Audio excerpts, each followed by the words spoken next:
Prøv å stoppe meg om du tør.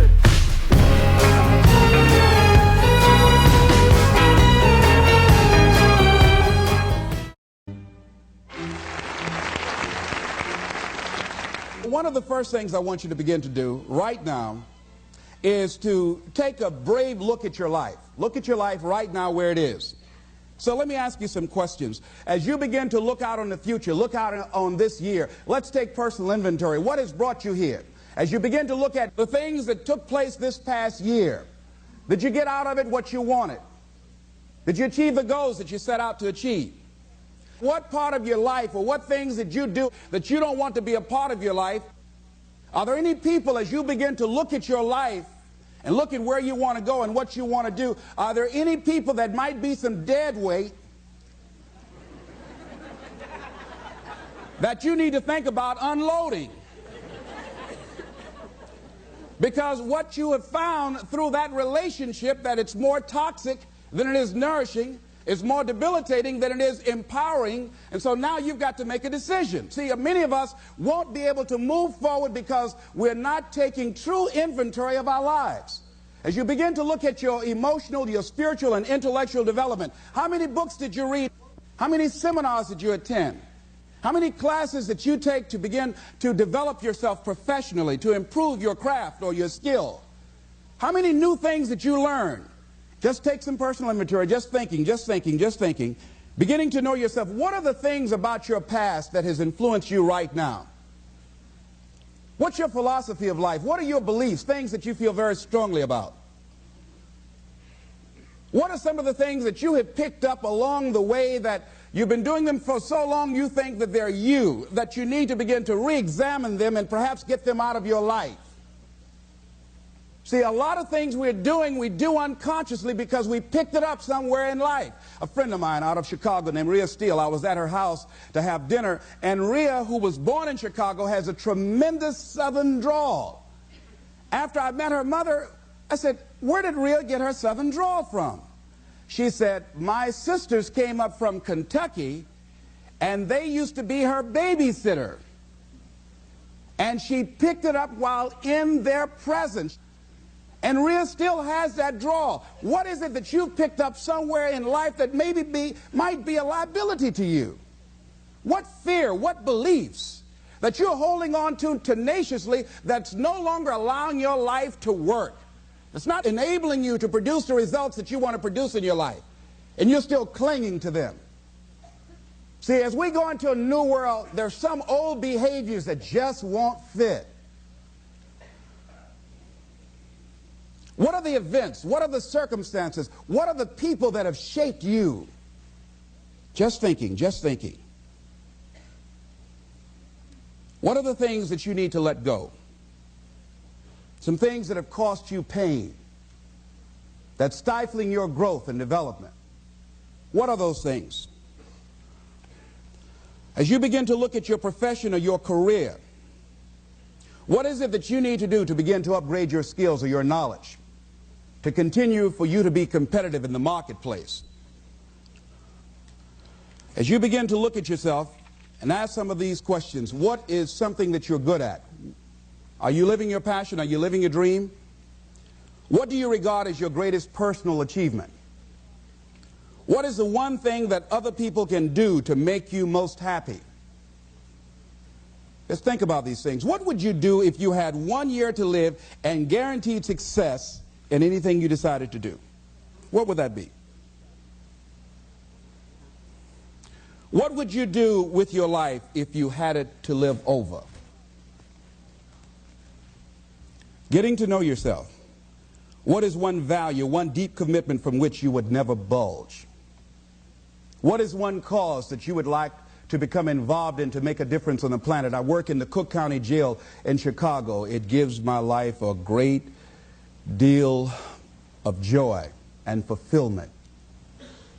Have you found something like that in your life that you could enjoy doing, working with people? I have a friend that's working with physically handicapped people. She said it's been the most rewarding experience she's ever had. She used to be a constantly depressed individual, always feeling sorry for herself. It has changed her life. She's a grateful person. She's found something that she's lost herself in. What is your biggest setback, failure, or defeat of the past year? What is it about you, if somebody really knew, they wouldn't get into a relationship with you?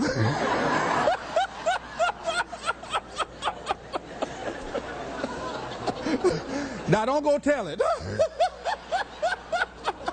But once you acknowledge what that is, then start working on it and changing it. Change that. It's easy to blame the other person, but start taking ownership for where you are. Are you proud of how you have been living your life?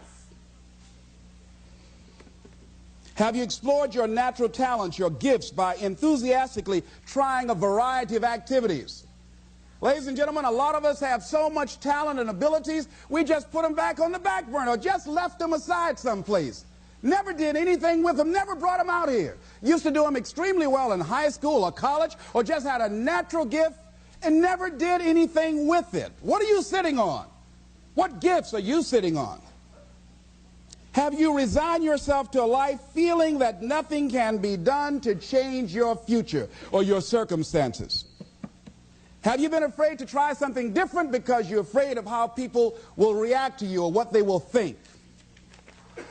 Those are some of the things that I suggest that you begin to answer yourself. Now, here are some things that I suggest that you begin to look at working on to develop your character. Some things that will give you some personal strength. Webster says character building activities. He says character, the pattern of behavior or personality found in an individual or group. Moral strength, self-discipline, fortitude. That's what's going to be required in order to begin to manifest your greatness. Now, looking at yourself, one of the things I'm suggesting you look at, what is it that you need to be in the process of doing more of or less of? Like being more direct. So I used to have a problem of not telling people what I actually thought because I didn't want to hurt anybody's feelings. Saying no without feeling guilty. More focused. So I used to be the jack of all trades and master of none. Used to do a lot of things. One year I decided to do one thing well. I looked at all of my talents and I decided the strongest one, my ability as a speaker, that's the one I'm going to focus on. But I'm capable of doing a lot of other things. But only when I decided to focus that I begin to reap the rewards of my talent. And then after you do that, you can begin to expand and use the other talents that you have. Deciding to keep your word. If you just decide, I'm going to keep my word. If I say something, I'm going to do it regardless. Being more considerate. More trusting. More disciplined. Being less fearful. Being more adventurous. Find something that you can look at your life that you say, hey, I know I've got a problem in this area. Being late. I need to take care of that. Procrastinating. I need to deal with that. Not taking care of business. Being seriously not serious. Creating an imbalance in my life where I'm spending more time looking at television or having social fun and not spending enough time working on me. See, most people, ladies and gentlemen, spend more time working on their jobs than they spend working on themselves. They work harder on their jobs than they work on themselves. And whatever we achieve in life, whatever we create, whatever we're able to manifest comes out of the human mind. Now I want you to think about 5 things that if you had the courage to do them, it will give you a feeling of satisfaction and self-respect.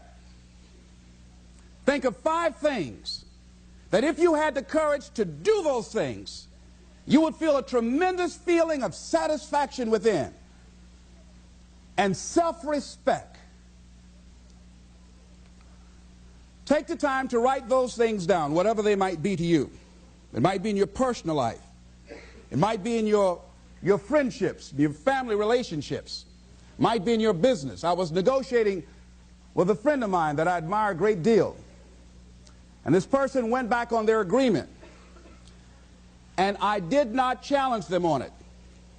Number 1, because of my admiration for her. Number 2, because I really wanted the business, and I think she sensed that. So I didn't want to seem too picky, and I was nervous about it. And I was cowardly, because I should have said, listen, that's not what we agreed to. I should have called her on that. But I didn't want to look bad or to appear to be negative or risk losing the business. Look at 5 things that if you had the courage to do those things, that you would do those things. A lot of people say, well, I've been like this all my life. I just can't change. This is the way I am. Dr. Harold Griswold, a psychologist and author of Direct Decision Therapy, said something. He says, when someone says, I can't change, some part of them wants to change, but the payoffs for his present behavior are greater than the payoffs for a changed behavior, or his fear of change is too great. Ladies and gentlemen, it takes courage to live your dreams. It takes courage to manifest your greatness. It takes courage to decide to live, to decide to bring out all of your talents and abilities, to decide to stretch out, to decide to take a chance. It takes courage to be happy, just to be you. I saw a friend who I hadn't seen for a long time. Her whole personality has changed. She was an extroverted, assertive person. But because her husband has a fragile ego, when she's around him, she cows down to him. She plays to him. She's very silent. She doesn't express herself, her feelings. And there are many things she wants to do, but before she even makes a decision of what she wants to do, she checks. How will he handle this? How will he see this? Will this be disruptive in our relationship? A lot of us readjust our behavior and we end up not being who we really are in deference to relationships, men and women. Looking at the word courage, Webster says the attitude of facing and dealing with anything recognized as dangerous, difficult, or painful instead of withdrawing from it. As you begin to look at where you want to go and take personal inventory, it's going to be very uncomfortable. That's why most people don't do it. It's very painful to admit your shortcomings, to admit your weaknesses. It's very painful to do that. It's much easier to withdraw from that and just ignore it. He goes on to say the courage of one's convictions, the courage to do what one thinks is right. As you begin to look at yourself and look at where you want to go with your life, it's very important for you to ask yourself a question as you look at various areas of your life. Is what you are doing right now, is it giving you what you want? If it's not giving you what you want, it's going to take courage to decide to do something differently. It takes courage to enjoy yourself. What are some of the self-defeating behaviors that we become involved in that prevent most people from enjoying themselves? Some people develop the what's the use attitude. Why bother? Some people have the I really don't care. And they convince themselves that they don't care and they don't feel anything. And after a while, they really don't feel anything. Their lives are empty. Some people say, well, it's really not worth the hassle. Just too hard. It doesn't bother me anymore. The fact that I'm not living out my dream. The fact that I'm capable of doing more and I'm not doing it. The fact that I'm content but I'm not fulfilled. The fact that I'm not living my dream.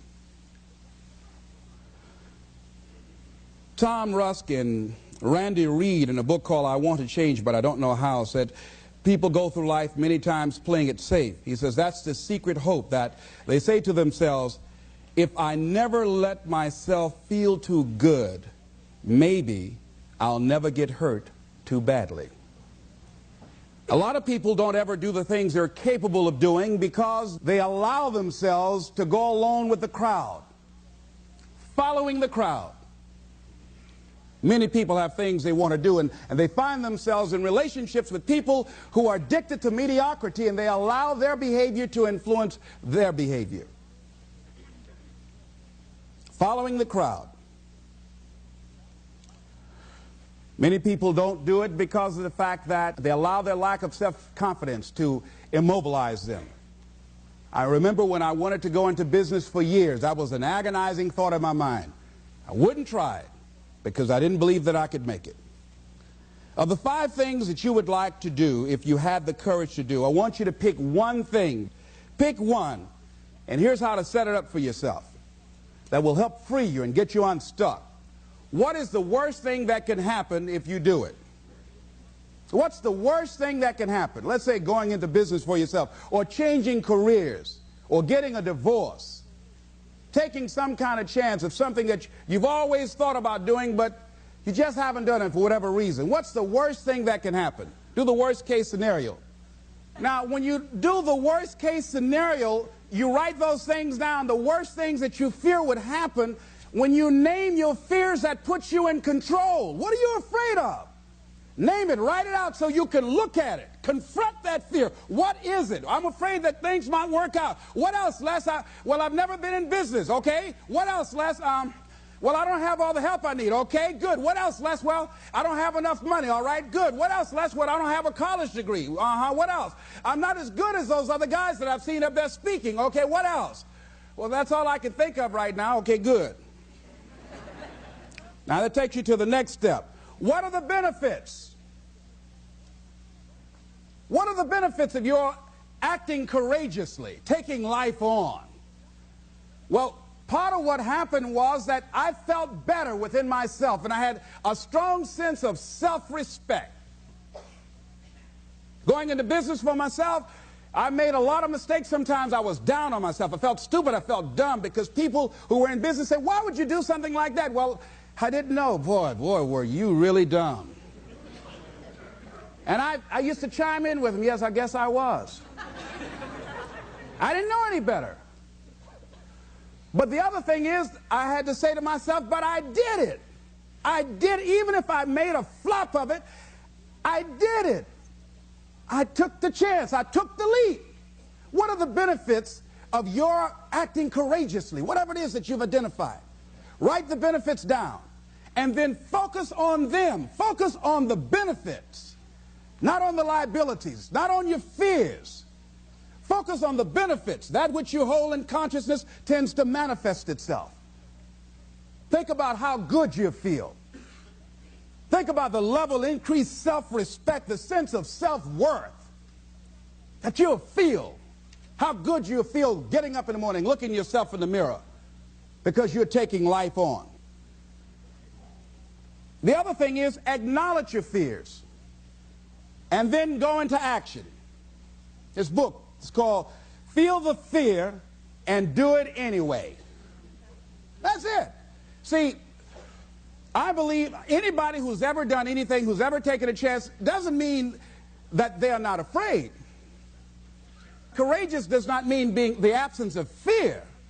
I think that being courageous is willing to do it because that's what you feel, and you're going to do it anyhow, regardless. So you're not going to be immobilized by your fears or your doubts. You admit, okay, I'm scared to death. Now, okay, what is it that I must choose to do? Go ahead and experience that fear, but don't let that fear immobilize you. In what you've done with your life thus far, is it giving you what you want? Is it giving you what you want? When you look toward the future, when you look at all that's going on out here, is there some place within yourself you say, hey, I know I need to be out there in that arena. I know I can do more than what I've been doing. I know there's some great music that I have within me that I haven't brought out here yet. Is that something that you begin to look at within yourself? So I used to do that, and I used to go to big rallies and see guys up speaking when I wasn't courageous enough to go out there and say, hey, my name is Les Brown, the motivator, Mamie Brown's boy, I want to talk. I would never do that. I'd just be back there looking at them and want to get their autograph and would say, can I meet you, Mr. Waitley, or can I meet Mr. Zig Ziglar? Please tell him, who are you? Oh, Les Brown. Because I felt within myself I was a nobody. So who am I to go talk to these guys and go get their autographs? I'd like to do what you do.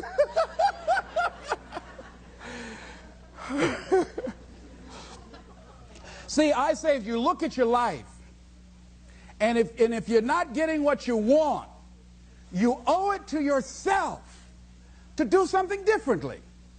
If you're on a job, 85%, they say, of Americans go to jobs that they're unhappy. If you're doing something 8 hours a day that you don't like, it's not giving you what you want, it's not giving you a strong feeling of satisfaction and fulfillment, you're miserable, you hate to go there, you're depressed just thinking about it, you sing the "Thank God It's Friday" song every week, it's giving you headaches just thinking about it on Sunday afternoon after the football game goes off. If that's what it is, you owe it to yourself to start strategically working to change directions. See, but you know what most people will do? Most people will resist change. Most people will fight change as if change would be worse than what they're experiencing.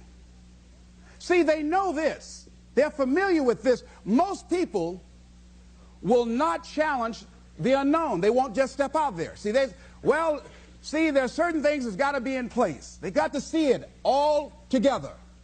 And life isn't like that. That's not how you grow. So as you look at your life, you're saying, I'm not getting what I want. As you begin to look toward the future, begin to know that whatever it takes for you to create that, you've got that in you. You've got that. You've got genius in you. You've got goodness in you. You've got creativeness in you. If you decide to take the initiative to change the current quality of your life, I say to you that you will find that the universe is on your side, that life is on your side. Now, will it be turbulent? Yes. Will it be easy? No, no. Will you have some opposition? Yes. Will I make a lot of mistakes? Yes.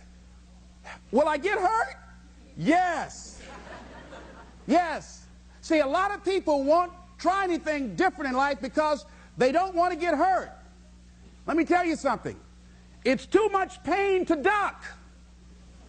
Pain is everywhere. You can hide under here. It will come where you are. Really, if I go back here, pain will come. Hey, Les, come on out. It will come. It's everywhere. Viktor Frankl calls it unavoidable suffering. You can't duck it. But most people spend their life not wanting to deal with the pain of rejection, the pain of defeat, the pain of being disappointed, the pain of losing, the pain of failure, the pain of being criticized, the pain of not being liked, the pain. That's called life. Life is full of pain. It's everywhere. But guess what? There's no gain without pain. Now, if you're going to hurt anyhow, get some yardage out of it.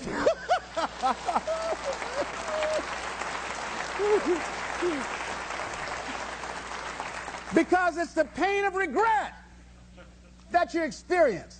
If I had it to do over again, that's a pain. Don't you know that's something? When you know, I was in a seminar once and this lady stood up. If I had my life to live over again, she talked about all of the things that she would do. And you can feel the pain of regret in her voice. The pain of regret. She still experienced pain. She was trying not to experience the pain of defeat, the pain of disappointment, the pain of loss, the pain of lack of support. And she still experienced pain. It was right there. We can't get around it.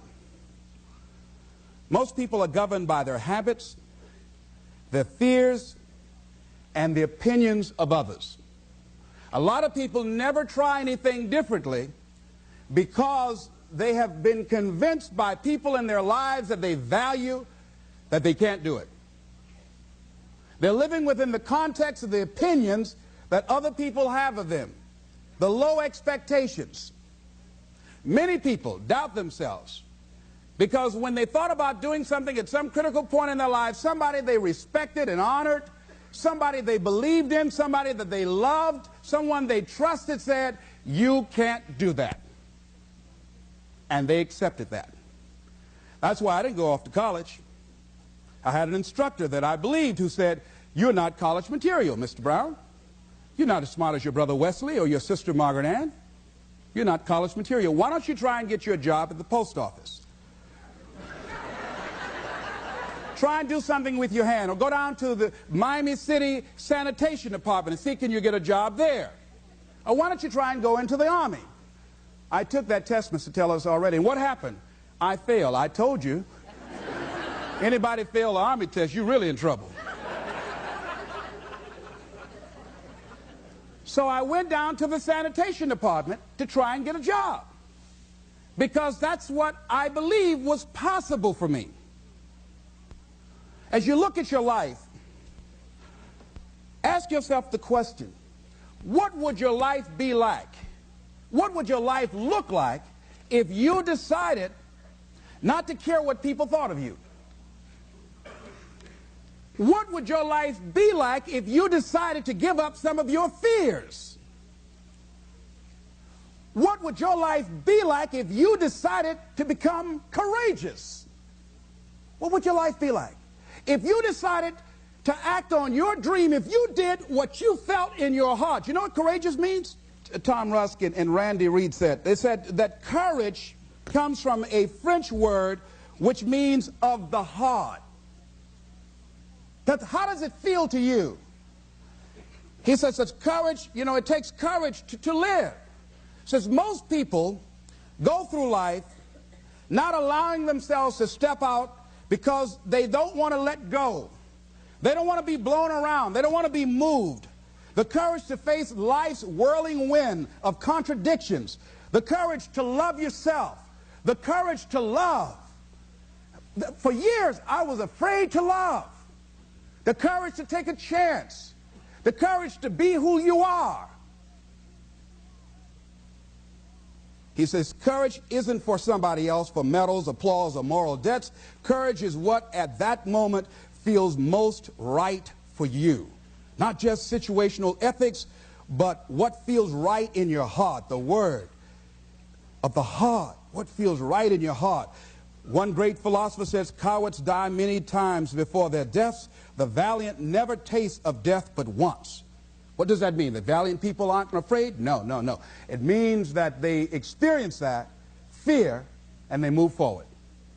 They move forward anyhow. Many people are dead now. Many people are allowing their dreams to die. Many people are allowing their ideas to lie dormant and collect dust. Many people have all this talent and ability that they are allowing to be buried inside of them, that they will take with them to their graves because they didn't have the courage to be who they are. And I say, as you begin to look toward the future and manifesting your greatness, it's going to take everything in you, that your life deserves the concentrated effort to begin to look at how is it that I can express more of me. How is it that I can bring my ideas out here now? How is it? And start living with a sense of urgency, because you're here today, you're gone today. Life is unpredictable. It's uncertain. There are no guarantees. No guarantees out here at all. So holding back, what are you waiting on? Ask yourself, what's the benefit of your waiting? What's the benefit of your not living your dream? What's the benefit of not listening to yourself? Oh, please, listen to yourself. You know the feelings. If you start listening to the feelings in your heart, and I'm doing it now more every day, I find that my feelings, I can trust them. And I say to you that as you look toward the future, you look at life on a daily basis, if there's something that you have been given, if you've heard something within yourself that you know that what you're doing now doesn't fit for you, it doesn't work for you, it's not giving you what you want, and there's something else that you want to do, don't allow that inner doubt in you to talk you out of it, to build a case on why you can't have it, to tell you why you're not good enough. You ignore that inner voice and all of the external voices. Don't judge the possibilities for what you can do based upon the circumstances, because the circumstances won't determine who you are. Don't determine what you're able to do based upon your resources. Don't determine what's possible for you based upon where your life is right now. Where your life is right now is not you. That's just what it is right now. But the possibilities for you are unlimited. If you're in a rebuilding process, it's unlimited. If you're coming back from adversity and devastation, it's unlimited of what you can do. That's the capacity of human beings. It doesn't matter how many mistakes you've made. Doesn't matter how many flops you've had. Doesn't matter how much money you've lost. In fact, I see it only as an investment of what you learn from life. Not losses, but investments of what's possible for you. And I say to you that once you start listening to yourself, and as you begin to act on your dream, as you start just trying to find your way, doing what you can with what you have, you will start seeing things opening up for you. You'll start attracting people. You say, where'd they come from?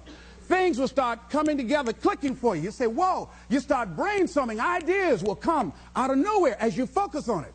The key to it is to begin to focus on what it is you want to do. Why, Les? Why is that important? Because as you focus on that which you want to do, that which we focus on, that which we give our energy to, it will begin to multiply. It will begin to expand. It will begin to develop your consciousness. And out of that comes your greatness. Out of that comes a commitment. Out of that comes a passion for life. Out of that comes a special power that you have in you that you haven't even called on yet.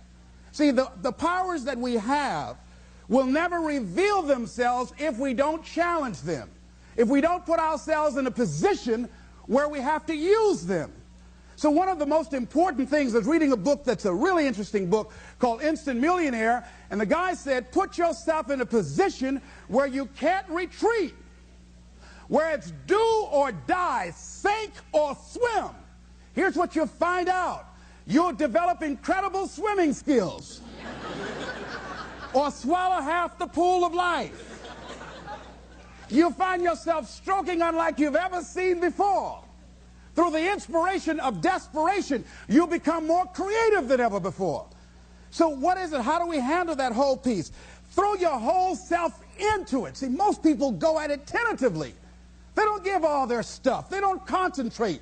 They don't put everything they've got in them. One guy wrote a book called All You Can Do Is All You Can Do. And all you can do is enough. But he said, make sure you do all you can do.